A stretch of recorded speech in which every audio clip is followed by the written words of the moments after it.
Continuando con el tema de trauma torácico, una vez que terminamos la revisión primaria que decíamos, donde se van a tratar las lesiones que ponen en riesgo la vida del paciente que tiene trauma torácico, ¿sí? Entonces, una vez que tiene su vía aérea permeable, posiblemente esté intubado.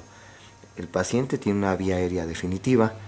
Recordemos que una vía aérea definitiva se define como un tubo en la tráquea, con el globito o el manguito insuflado, fija esta cánula y por otro lado conectado a un sistema de ventilación mecánica.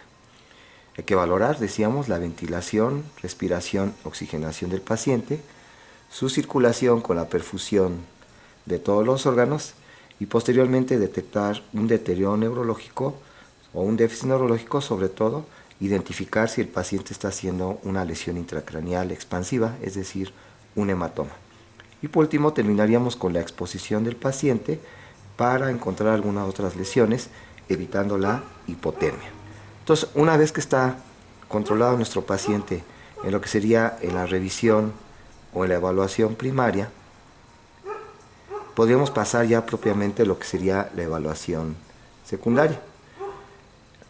Ya habíamos comentado que en la evaluación primaria íbamos a descartar, ¿sí?, 6 lesiones que ponían en riesgo la vida del paciente por trauma torácico, que habíamos comentado que la mnemotecnia era el nene caliente. Entonces aquí en la evaluación primaria o revisión primaria era el hemotórax masivo, la obstrucción de la vía aérea por traumatismo del macizo facial o un traumatismo del cuello con fractura de la laringe, y después teníamos el tórax inestable que se asociaba, decíamos, a contusión pulmonar, el taponamiento cardíaco, y después teníamos el nene, que era el neumotórax a tensión y el neumotórax abierto. Entonces, una vez que ya detectamos si el paciente tuviera alguna de estas 6 lesiones en la revisión primaria y que ya fueron también compensadas estas lesiones, podríamos pasar a la evaluación secundaria de las lesiones que ponen en riesgo la vida del paciente con trauma torácica. Estas alteraciones las vamos a detectar en la evaluación secundaria, muchas veces ya habiendo tomado una radiografía de tórax. Recordemos que de los estudios radiológicos que tomamos en la revisión primaria, en donde no requiere el traslado del paciente, sino que se toman con un aparato de rayos X portátil, era lo que decíamos una radiografía de tórax en AP, con el paciente en decúbito o en semi-Fowler. Tendríamos una radiografía AP de pelvis para detectar fracturas de pelvis y, si es necesario, una radiografía lateral de columna cervical. Quiere decir que cuando vamos en la revisión secundaria ya tendríamos acceso a esta radiografía de tórax, que va a ser importante para poder detectar estas lesiones torácicas que podemos detectar en la evaluación secundaria y que ponen en riesgo la vida del paciente. Entonces, una vez que esté estabilizado el paciente, ya tenemos una radiografía de tórax. Podremos también hacer uso de otros estudios para hacer el diagnóstico de lesiones intratorácicas que ponen en riesgo la vida del paciente en forma tardía. Entonces teníamos estudios, sería una radiografía de tórax. Aquí sí podríamos si el paciente lo permite, se puede tomar una radiografía de tórax de pie para que nos pueda dar mayor evidencia de lesiones diafragmáticas o de las cavidades pleuropulmonares del diafragma, así como también si hay aire libre en el abdomen y se vería un aire subdiafragmático que nos habla de una ruptura de una víscera hueca y que sería indicación urgente de una laparotomía. Tendríamos también la gasometría arterial, un electrocardiograma con un monitoreo que estamos haciendo también desde la revisión primaria y también una ecografía. Son algunos de los estudios que nos sirven. Claro, todo esto junto con el examen físico que se hace durante la revisión secundaria. Recordamos que la evaluación, la revisión secundaria, hace un examen físico de la cabeza hacia los pies y recordamos que se hacía una historia amplia que es la neumotecnia, donde detectamos alergias en el paciente, si está tomando medicamentos, patologías previas que tuviera el paciente, libaciones o alimentos que haya ingerido, y tenemos más información sobre el ambiente en que se dio el accidente o el evento. Entonces, a través de estos estudios, desde el examen físico y estos estudios paraclínicos, podemos ir identificando lesiones por trauma torácico en la revisión secundaria. Entonces podríamos ir evaluando, sería el neumotórax simple.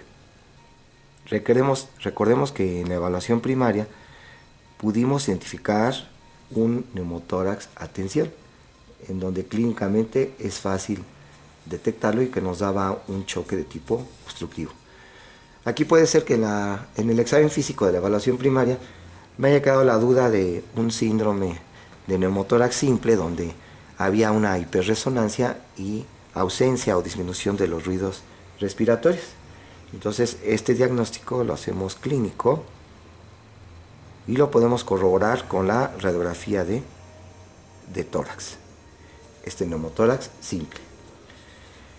Recordemos que muchas veces este neumotórax está dado por la ventilación mecánica. En estos pacientes, al someterlos a la ventilación mecánica, se puede provocar este neumotórax simple, que si no lo detectamos puede complicarse con un neumotórax a tensión. Hay que tener presente que estos pacientes que tienen un neumotórax simple, ¿sí?, deben ser resuelto antes de ser sometido a un procedimiento de anestesia, ya que durante el procedimiento de anestesia, al tener ventilación, la ventilación mecánica puede favorecer un neumotórax a tensión. También debe ser resuelto cuando el paciente va a ser trasladado, ¿sí?, por vía aérea. Entonces el traslado, por ejemplo en helicóptero, ¿sí?, puede provocar que se haga un neumotórax a tensión por los cambios de presión. El tratamiento es simple, ¿sí?, va a ser la colocación de una sonda torácica. Entonces se coloca el tubo torácico, posteriormente a la colocación del tubo torácico hay que tomar otra radiografía de tórax y se va haciendo radiografías seriadas para ver la expansión del pulmón. De hecho, muchas veces en los casos este es el tratamiento definitivo del neumotórax simple que detecto en la evaluación secundaria. ¿Qué otra lesión puedo encontrar? Sería un hemotórax. Aquí hablaríamos de un hemotórax no masivo, que fue el que localizamos en la revisión primaria, que decíamos se asocia con estado de choque y son más de 1500 mililitros en la cavidad pleural. Aquí estamos hablando de un hemotórax no masivo, entonces el diagnóstico lo voy a hacer a través de la clínica, el diagnóstico clínico. Va a haber una matidez en los campos pulmonares y ausencia de los ruidos respiratorios y hacemos el diagnóstico de un hemotórax. Lo puedo corroborar a través de mi radiografía de tórax, donde se va a ver borramiento del seno costodiafragmático, que es sugestivo de un hemotórax. El tratamiento de este hemotórax va a ser la colocación también de una sonda pleural. Entonces se coloca la sonda pleural y posteriormente debe realizarse otra vez una radiografía de tórax. El riesgo de no detectar este hemotórax pequeño muchas veces puede provocar que se coagule, ¿sí?, que quede un hemotórax coagulado y este sea un medio de cultivo y se complique con un empiema. Entonces siempre es importante drenar estos hemotórax aunque sean de pequeña cantidad. Otra lesión que podemos detectar durante la revisión secundaria sería la contusión pulmonar. Habíamos mencionado que la contusión pulmonar se asocia con el tórax inestable, que lo habíamos detectado durante la revisión primaria, que era el taponamiento cardíaco y el tórax inestable, decíamos asociado a la contusión pulmonar. Estas contusiones pulmonares pues, pueden asociarse con fracturas costales,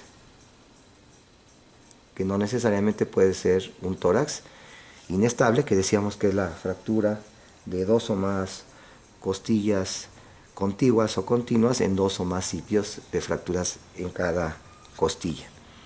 Hay que recordar que la gente joven como está muy elástica su caja torácica, puede ser que haya ausencia de fracturas y se presenten las contusiones pulmonares. Esto sobre todo en los niños. Recordemos que estas contusiones pulmonares son evolutivas, muchas de ellas, y en un principio se tratan con oxígeno húmedo, y si no hay datos de hipotensión, ¿sí?, se puede dar restricción de líquidos, siempre y cuando no haya problemas de circulación. Hay que hacer un monitoreo, esto a través de gases arteriales y la oximetría de pulso. Si a pesar de estas medidas la presión parcial de oxígeno empieza a descender de menos de 65 milímetros de mercurio y la saturación de oxígeno a través de la oximetría de pulso es de menos del 90%, entonces estos pacientes van a requerir una intubación. Las contusiones pulmonares las puedo ir diagnosticando a través de radiografías seriadas, en donde nos dan unas opacidades en los campos pulmonares. Estas contusiones pulmonares se pueden complicar si el paciente tiene, por ejemplo, una patología previa, como sería la enfermedad pulmonar obstructiva crónica, se puede complicar, así como también los pacientes con insuficiencia renal se complican estas contusiones pulmonares, que es una de las principales causas de muerte en forma tardía de los pacientes con trauma torácico. Esa sería la contusión pulmonar. ¿Qué otras lesiones podemos ir detectando en la revisión secundaria?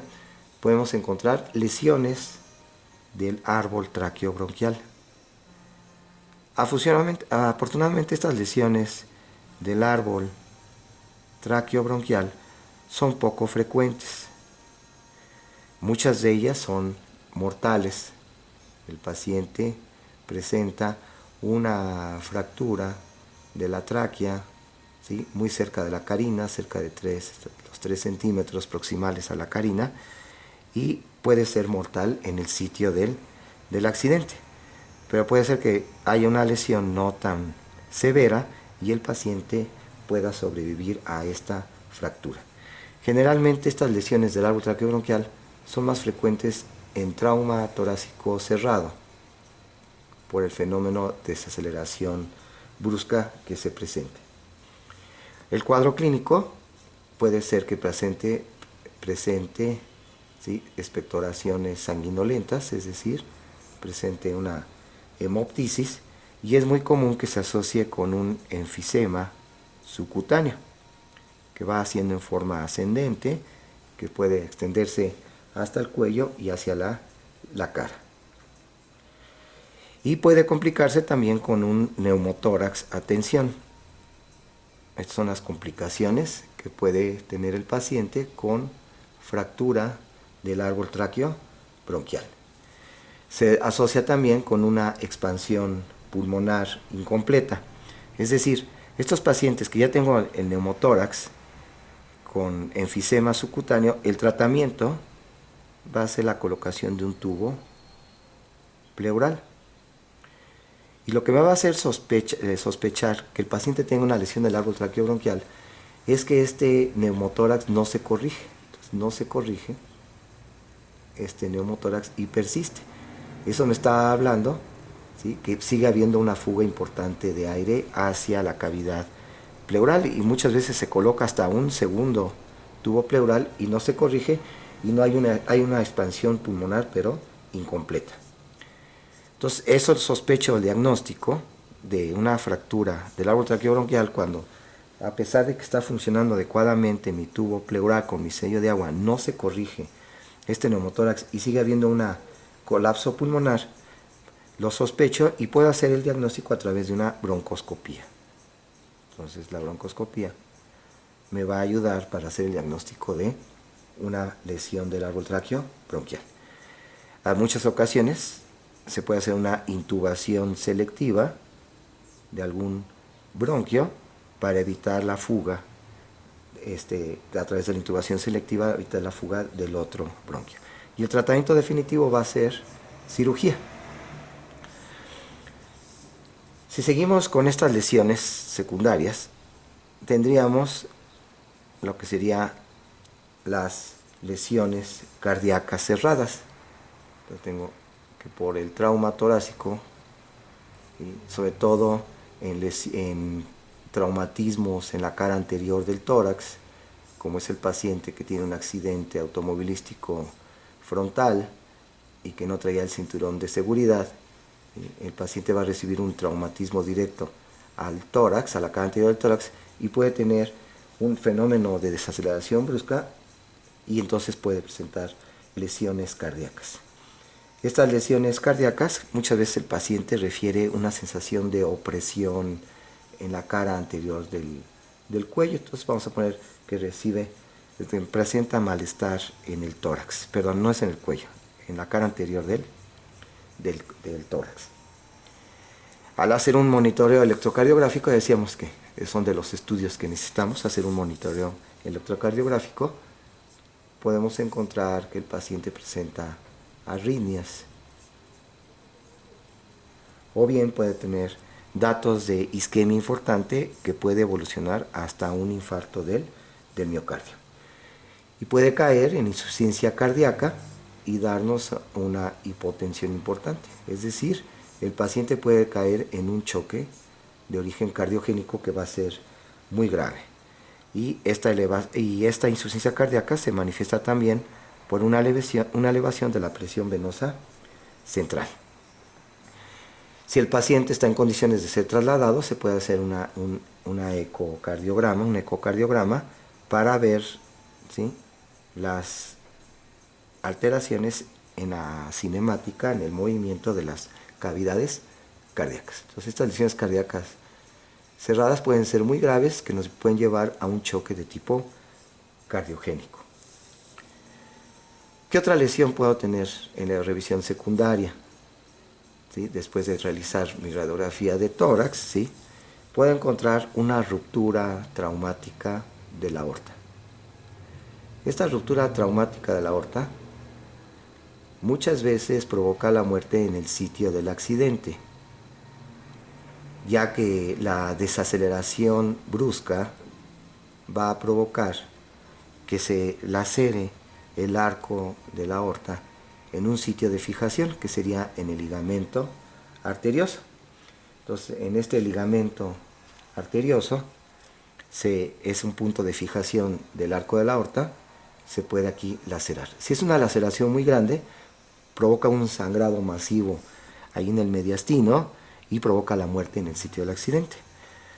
Pero puede ser que haya un desgarramiento, ¿sí?, allí de la adventicia y se forme un coágulo, pero queda una zona de debilidad en esta zona del ligamento arterioso, en el arco o en el callado de la aorta, que en el momento que el paciente va a tener una presión normal, entonces puede provocar un resangrado y ser mortal por este resangrado por la ruptura traumática de la aorta.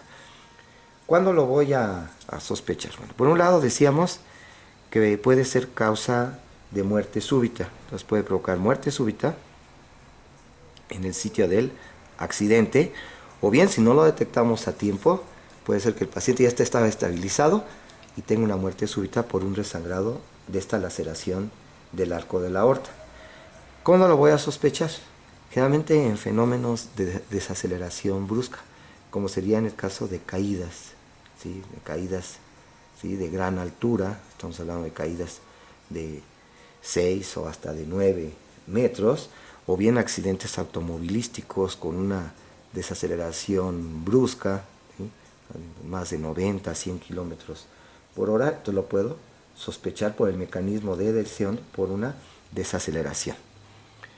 El paciente puede tener datos francos generalmente de trauma cerrado, es un trauma cerrado, puede tener una equimosis en la cara anterior del pecho del paciente, y entonces serían datos clínicos que me harían sospechar en una probable ruptura traumática de la aorta.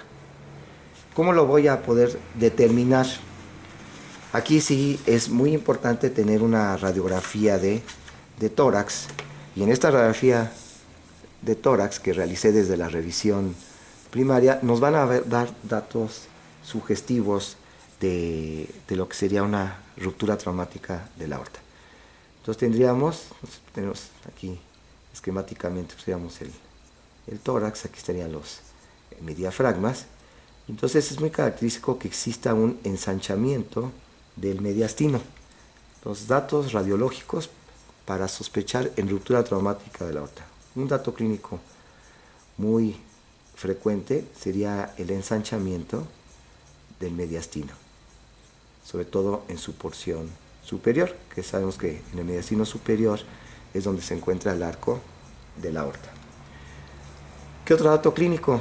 Recordemos que cuando estudiamos una radiografía de tórax, estudiamos el perfil izquierdo del corazón, y en este perfil izquierdo del corazón, ¿sí?, se encuentra el botón aórtico y posteriormente se encuentra el tronco de la pulmonar.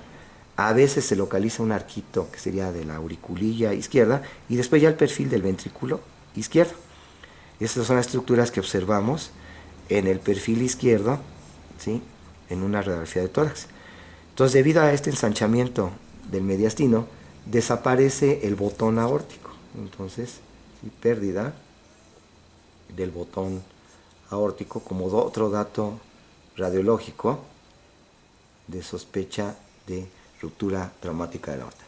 Y desaparece la interfase entre el botón aórtico y el tronco de la pulmonar.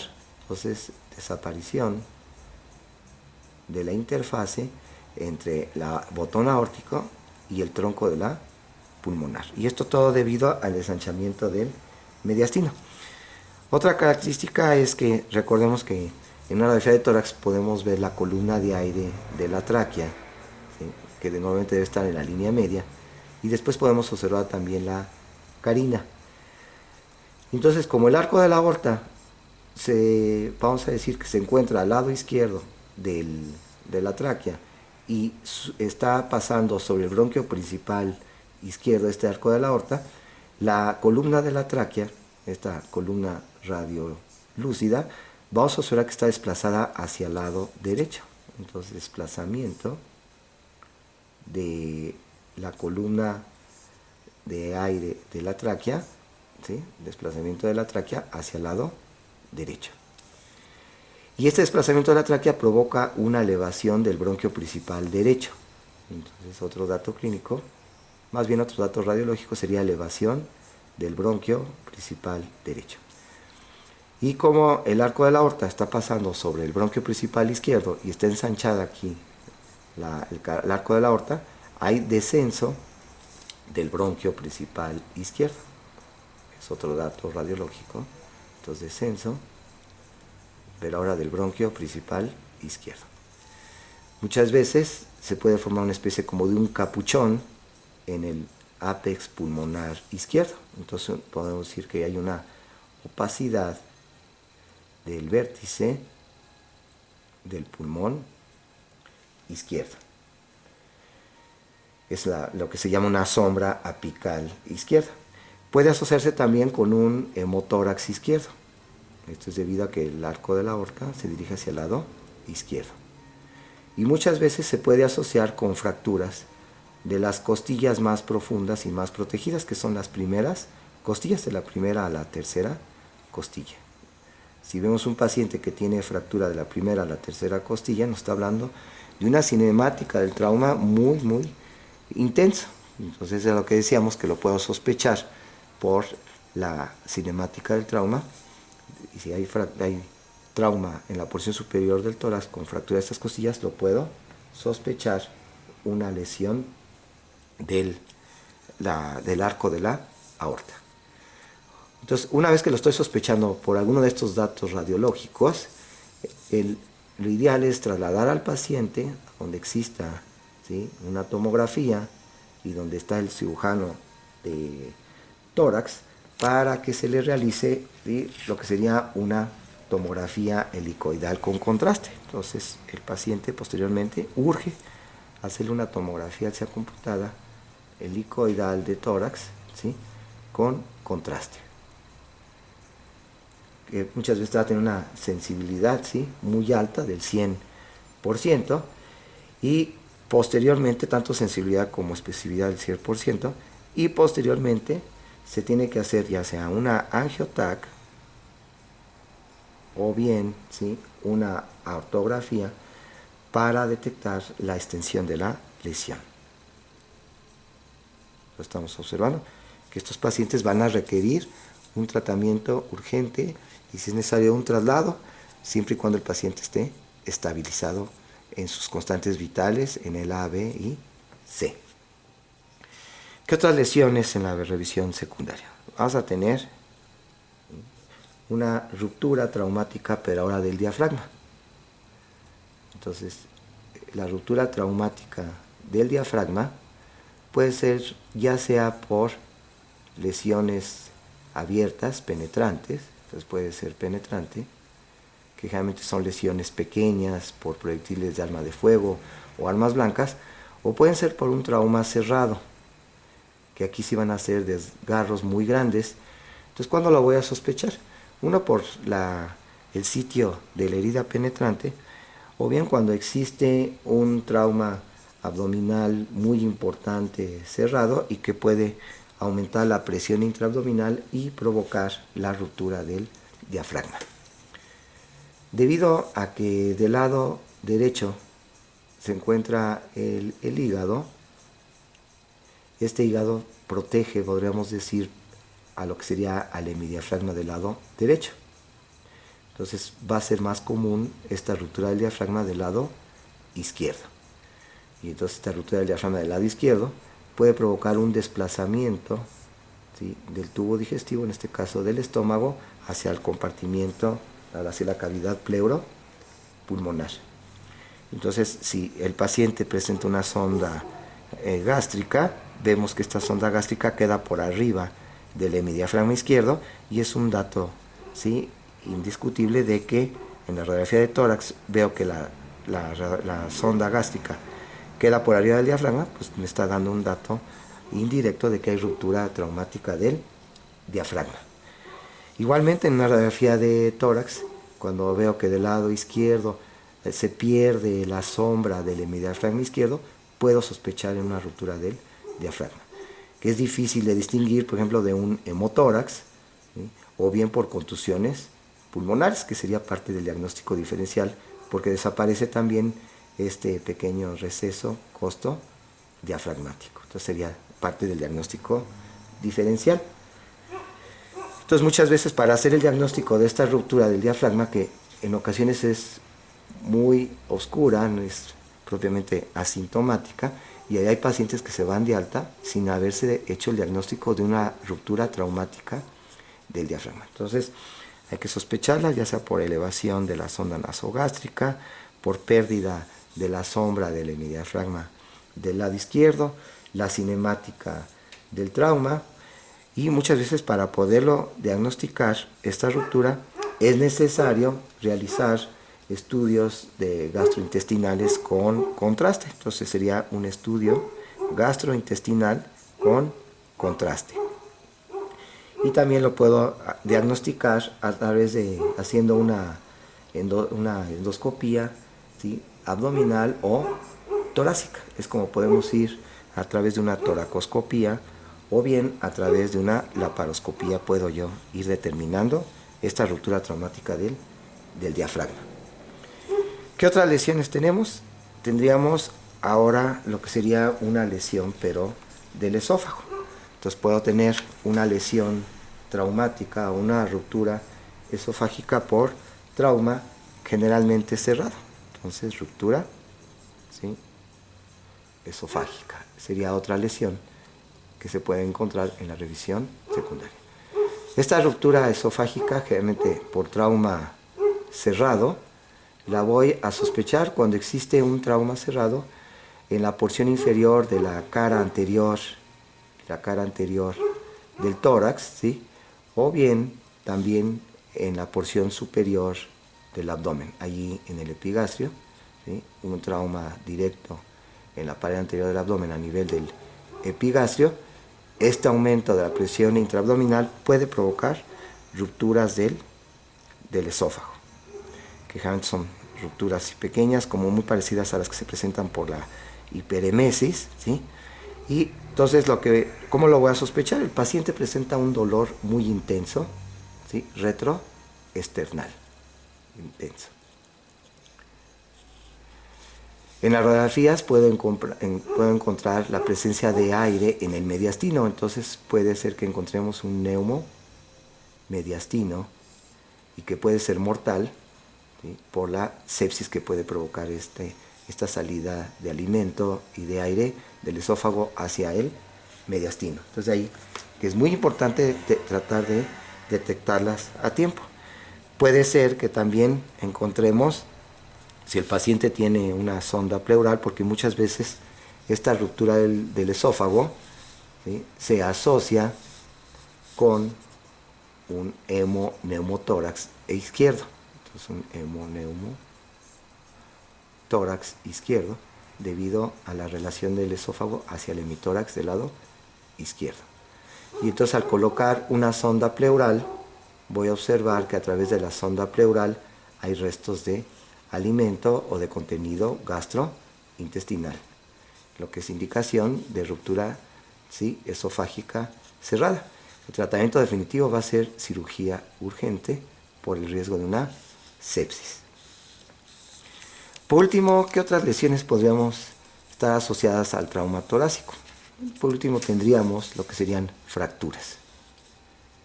Entonces, de las fracturas, puedo tener fracturas del esternón, que para poderlas observar mejor voy a necesitar una radiografía lateral del tórax, que van a provocar un dolor muy intenso en la cara anterior del tórax. Puedo tener también fracturas costales. Las costillas más largas, de la cuarta a la novena, son las que más frecuentemente se fracturan, sobre todo por compresión anterior, y se fracturan en su porción media, y recordemos que se pueden complicar con hemoneumotórax. También las fracturas de costillas de la novena a la 12ª, hay que tener presente que se pueden complicar con lesiones de la porción superior del abdomen, es decir, con lesiones hepáticas y lesiones esplénicas. Y como comentábamos, las fracturas de las costillas de la primera a la tercera costilla nos hablan de una cinemática del trauma muy intenso y que pueden provocar lesiones de las estructuras del mediastino superior, como sería de los troncos supraórticos, subclavias, carótidas, así como de troncos venosos, como de la vena cava superior, así como también lesiones nerviosas del plexo braquial. Entonces hay que tenerlo presente, estas fracturas en las porciones superiores, así como también de la fractura de la escápula, que nos está hablando de un trauma muy, muy intenso. Entonces de esa forma ya tendríamos más o menos completo, ¿sí? En esta segunda parte, cómo se maneja el trauma torácico en el paciente politraumatizado.